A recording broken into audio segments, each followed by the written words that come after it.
क्या यहाँ से पाकिस्तान कमबैक कर सकता है? 88 पे 3 खिलाड़ी आउट हो चुके हैं। बाबर और शौशकील अभी क्रीज पर हैं। और अगर आज के दिन के बारे में बात की जाए तो यह साउथ अफ्रीका के नाम रहा। पाकिस्तान ने बहुत सारी गलतियां की हैं। साउथ अफ्रीका 301 रन बना के इनिंग्स को क्लोज करता है। मार्करम ने बहुत ही बेहतरीन 89 रन की इनिंग खेली है और आखिरी तक, ऑलमोस्ट आखिरी तक वो टिके रहे। पाकिस्तान ने जब उनको आउट किया है तो बहुत सुकून में लग रही थी उस वक्त, मतलब काफ़ी सुख की सांस ली उस वक्त। लेकिन पाकिस्तान की वही एक जो आदत है कि जो भी नया डेब्यूटेंट आता है उसको कोई हीरो बना देते हैं। तो इस बार भी उन्होंने यही किया। बॉश ने पहली इनिंग पे 4 विकेटें हमारी ली थी और आज सेकंड जो इनिंग थी साउथ अफ्रीका की तरफ से जब बैटिंग कर रहे थे तो इन्होंने बहुत ही अच्छी पारी कर दी। 81 रन बना दिए इन्होंने।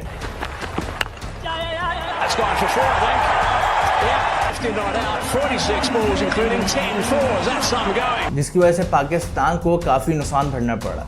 एक वक्त पे साउथ अफ्रीका के 213 पे 8 खिलाड़ी आउट हो चुके थे और उसके बाद जब इनिंग्स एंड होती है तो साउथ अफ्रीका का स्कोर होता है 301।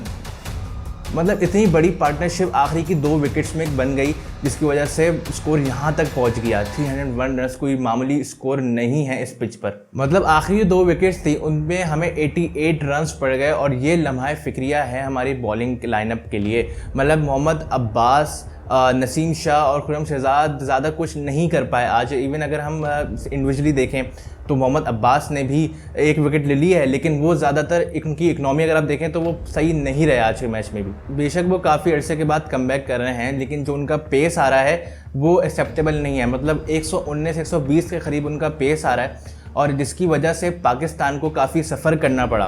दूसरी तरफ अगर आप देखें तो खुर्रम शहजाद न्यू बॉल से तो इफेक्टिव हैं, लेकिन बाद में अगर आप लेटर ऑन देखें तो उनकी बहुत ज़्यादा बॉल स्विंग नहीं हो रही थी।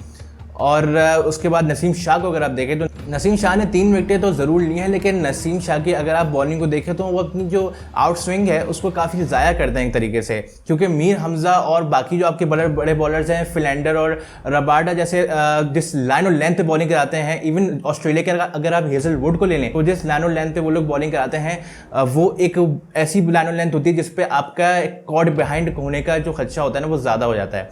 तो इस लिहाज से नसीम शाह उस लाइन और लेंथ पे बॉल नहीं करा रहे जिसकी वजह से उनको वैसे भी इंटरनेशनल में ज़्यादा विकेट्स नहीं मिलती और यहाँ पे जो उनको विकेट्स मिली है वो एक तरीके से बैटिंग की एरर था।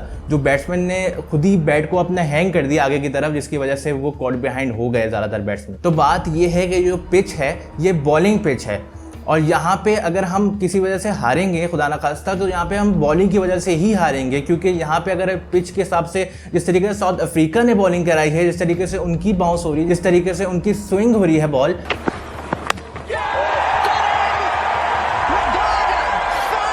loaded it up and missed the line. It moved.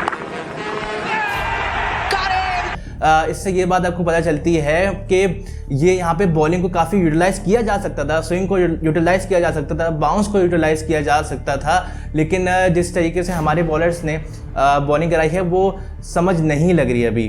तो मकसद बात का ये है कि अगर यहाँ पे इस पिच पे आप 300 रन कंसीड कर रहे हो तो ये एक्सेप्टेबल नहीं है। आप 200 रन करो या 250 से पहले तक अगर आप ऑल आउट कर दे तो फिर भी समझ आता है, लेकिन 300 वो भी अगर आप कहते हो कि Pakistan land of fast bowlers है और बॉलर्स यहाँ के फास्ट बॉलर यहाँ के बेस्ट होते हैं तो फिर ये बात तो और भी ज़्यादा समझ नहीं आती कि यहाँ पे हमारे तो एक्सप्रेस फास्ट बॉलर्स खेल रहे हैं तो वो कैसे विकेट नहीं ले पा रहे, कैसे परेशान नहीं कर रहे। इवन अगर आप लाइव मैच देखें तो सही से हम लोग बीट भी नहीं कर पा रहे थे बैट्समैन को, उनके बैट्समैन को ज़्यादा परेशान भी नहीं कर रहे थे, आराम से उनके बैट्समैन खेल रहे थे और ज़्यादा कोई परेशानी के लिए नहीं हो रही थी। तो इस इशू पे पीसीबी को गौर व फिक्र करनी चाहिए, जोर देना चाहिए। जो नेक्स्ट इशू हमारा आज के मैच में एक और हुआ है वो हल्का सा कैप्टनसी एरर भी था। कैप्टनसी एरर ये था कि हमें जो बॉलर्स हैं उनमें हमें रोटेशन करनी चाहिए, ज़्यादा चेंजेस करनी चाहिए थी। क्योंकि फास्ट बॉलर्स अगर काम नहीं कर रहे थे, ज़्यादा उन इफेक्टिव नहीं हो रहे थे तो बीच में for the sake of change आप स्पिनर्स को लेकर आ सकते थे मैदान में। मतलब साइम अयूब और सलमान अली आगा जैसे हमारे पास वो स्पिनर्स मौजूद हैं जिनको हम यूटिलाइज़ कर सकते थे। सलमान अली आगा ने ओडीआई में भी काफ़ी अच्छी परफॉर्मेंस की है, साउथ अफ्रीका के अगेंस्ट 4 विकेट उन्होंने ली थी, तो हम यहाँ पर भी उनको यूटिलाइज़ कर सकते थे, विकेट्स भी ला के वो दे सकते थे और परेशान भी कर सकते थे बैट्समैन को। और मेन चीज़ ये है कि for the sake of change batsman distract हो जाता है अगर आप बीच में किसी स्पिनर्स को लेकर आ जाएं, फास्ट बॉलर्स के दरमियान में किसी स्पिनर्स को आप डाल दें, क्योंकि 90 ओवर्स आपके पास पड़ने में टेस्ट मैच है, काफ़ी ज़्यादा ओवर्स होते हैं। यहाँ पे आप बीच में एक्सपेरिमेंट्स कर सकते हैं, यहाँ पे आप बीच में चेंजेस कर सकते हैं। यहाँ पे स्पिनर्स को आप लेकर आते हैं साइमन यूबर, सलमान अली यागा, और यहाँ पे आपको विकेट्स भी मिल सकती थी। और अगर विकेट्स नहीं भी मिलती तो फिर चेंज होने की वजह से यहाँ पे आपको फास्ट बॉलर्स की तरफ से भी ज़्यादा विकेट्स देखने को मिल सकती थी। तो खैर इन सब गलतियों के बाद साउथ अफ्रीका की जो इनिंग्स क्लोज होती है वो 301 पे होती है। पाकिस्तान की जब बैटिंग आती है तो बहुत अच्छा स्टार्ट देखने को मिलता है साइम अयूब, शान मसूद की तरफ से। इस बार ये लोग कोई डिफरेंट प्लानिंग बना कर आए हुए थे। साइम अयूब ने भी शुरू में बहुत तेज़ खेला, मतलब 100 की स्ट्राइक रेट से साइम अयूब ने आज खेला है।